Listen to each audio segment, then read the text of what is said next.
Okay, so let's talk about energy as one of the final topics of this video. Perhaps you've been used to handling energy in the form of joules and prerequisites, and so we'll work with that idea. But we also want to introduce a new set of units, which is electron volts. Electron volts are handy in discussing matter, given that most electron transitions or most reactions can be described in electron volts that typically have values between 0 and 10, and if high energy processes exist, between 0 and, say, hundreds. So the values are a little easier than handling things like 10 to the minus 19 joules, and so for that reason and others, the electron volt is a convenient unit to introduce. The definition of the electron volt comes from an experiment where an electron is moved from one plate to another through vacuum across a voltage difference of 1 volt. Okay, so you might expect if we're to move the electron from one negative plate through to the oppositely charged plate, that we are transforming energy units of work on that electron into kinetic energy as it moves from one plate to the other. So you can visualize how the experiment might have been done to determine the definition of 1 volt of voltage as being associated with the energy of moving a charged electron from one plate to another and the kinetic energy associated with that. Okay, so what do we have? We have the work done on an electron. Again, work uses units of joules, equivalent to energy units. So the work done on an electron, moving it through a 1 volt voltage gap, is given by this equation. So we have the charge of the electron. Okay, so Q is typically used there. So the charge of an electron is 1.6 times 10 to the minus 19 coulombs. And we have the amount of voltage through which the electron has been moved. So that was the 1 volt, and 1 volt is equivalent to 1 joule per coulomb. So here you can see by dimensional analysis that coulombs will cancel, and we'll end up with the work done on moving the electron from one plate to the other, given the 1 volt voltage gap, that we have 1.6 times 10 to the minus 19 joules of energy done on that, of work done on that electron.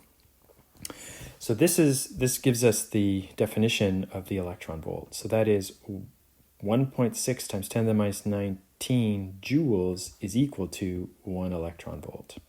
Here is our definition of the electron volt. So recall that this allows us to do and create identities where 1 is equal to 1.6 times 10 to the minus 19 joules over 1 electron volt. So there's a conversion factor that we could use if we needed to cancel electron volts and go into joules, and vice versa. We have the other conversion factor that is the inverse of that. Okay, so these conversion factors are useful for transforming joules into electron volts. By using them, we're essentially multiplying by 1.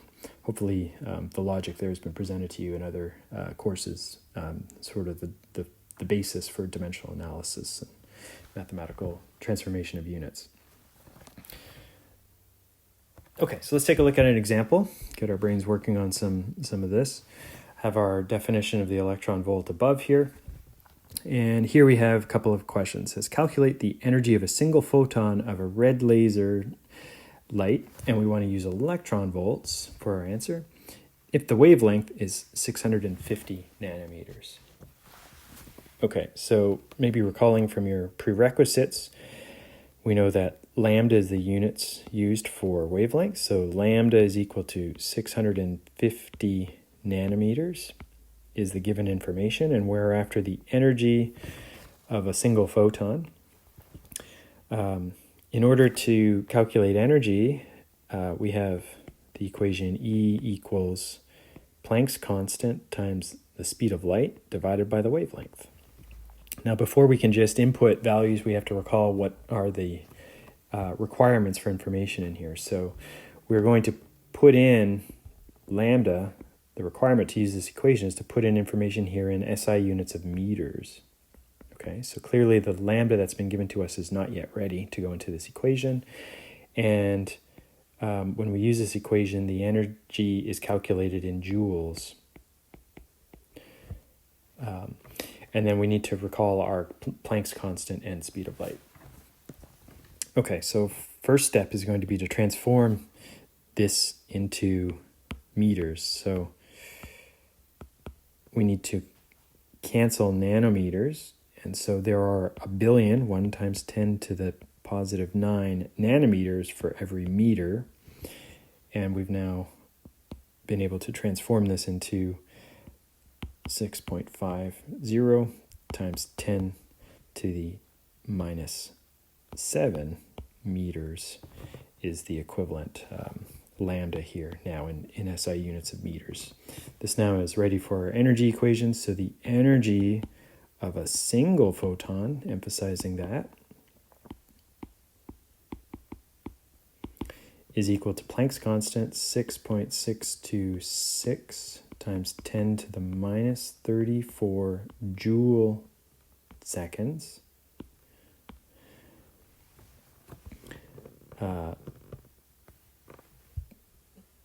Let me just make room for that better here. Apologies, I'll just sneak that below. Ran out of space there.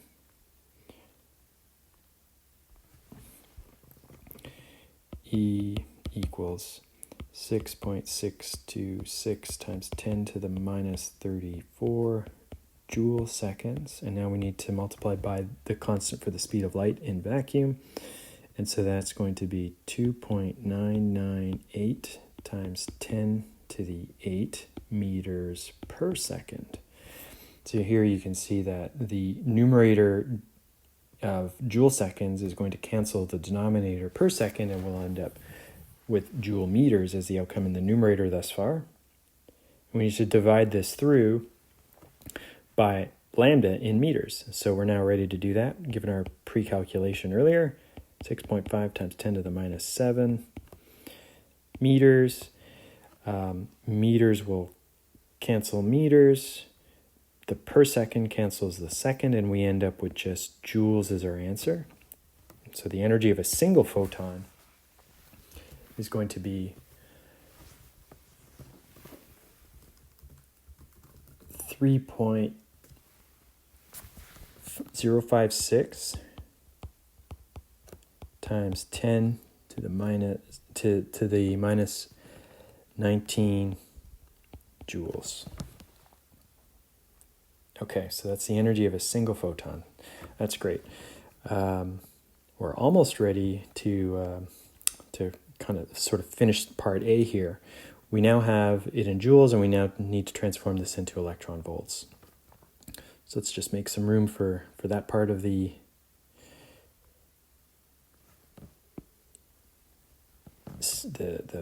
procedure here. I'll just leave that bottom part there. That was our energy of a single photon.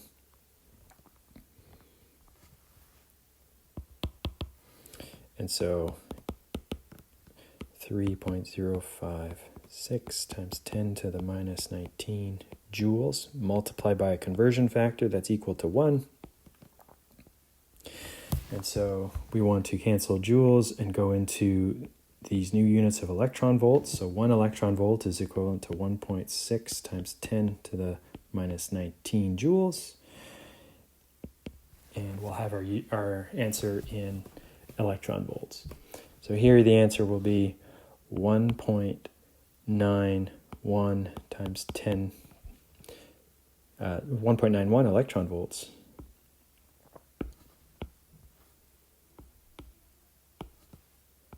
As our final answer. Notice that in the equation, in the question, we were given an underline on the 0, so that indicates that 0 is significant. So we have 3 sig figs provided. I've been carrying extra decimals throughout most of the work thus far, so we would report the answer to 3 sig figs, and that's what I've done here. So the energy of 650 nanometer light, the energy associated with a single photon of that is 1.9 electron volts. Okay, part B, calculate the energy now not of a single photon, but 1 mole of photons from this red laser light, and now use kilojoules per mole for this part. Okay, so let's that's kind of ready for that. I'll just show you quickly the sort of formal version of the key to part A here, if you want to pause the video and sort of take note of that if you weren't able to follow my scribbles on the slide. And we'll now make room for part B. Okay, so part B, we want to report to kilojoules per mole as far as counting not just one single photon, but a whole mole, so 6.022 times 10 to the 23 photons. Well, as an earlier step, we had the energy of a single photon as being 3.056 times 10 to the minus 19 joules. So to emphasize the single photon part, we could say joules per photon. Okay, so we're just sort of adding some information to help with the dimensional analysis here. We emphasized that earlier, but I've now made it more obvious in the units, joules per photon. So to now go to the kilojoules part for the answer, we could multiply by a conversion factor that's equivalent to 1. And so we want to cancel joules and end up in kilojoules. So 1 kilojoule has to be 1,000 joules. And so this is going to transform this into 3.056 times 10 to the minus 22 kilojoules per photon. Okay. Now, if we want to not count a single photon, but 6.022 times 10 to the 23 photons, we need to cancel out the photon. So the energy of not one photon, but many photons is going to be that times the number of those photons. So that is to say there are 6.022 times 10 to the 23 photons for a mole of them. It's sort of like saying there are 12 eggs for a dozen in a carton. Okay, so this shows us the final multiplication. So for part B, to get our answer in kilojoules per mole, we're going to do this multiplication. And so we'll end up with an answer here of, just punching this out on my calculator, 3.056 E22 negative times the mole times 6.022 E positive 23. We're going to end up with 184.03 kilojoules per mole now. So per mole of photons. Respecting sig figs, 3 sig figs again, 184 kilojoules per mole. Okay, so hopefully you've been able to have a refresher here in some dimensional analysis. We've also covered a new energy unit, the electron volt, through these examples, and used our new equivalence here, which is the fact that 1 electron volt is equal to 1.6 times 10 to the minus 19 joules. Okay, let me just clean that up for you if you want to pause the video and have the more formalized presentation of all that information here for part B. Show that here for you here, and then I'll show you part A as well again. Okay, very good. Okay, so the last part of the video I wanted to cover here for this part is reminding ourselves of the structure of the atom. So here's that energy scale now where we're using our new electron volts unit. So this is our carbon atom again that we've seen in a planetary model. We saw that 2 electrons would be located in the lowest energy option, which was the 1s orbital. So carbon's electron configuration, as you recall, 1s2, 2s2, 2p2 for the 6 electrons that balance the 6 protons in the nucleus of carbon.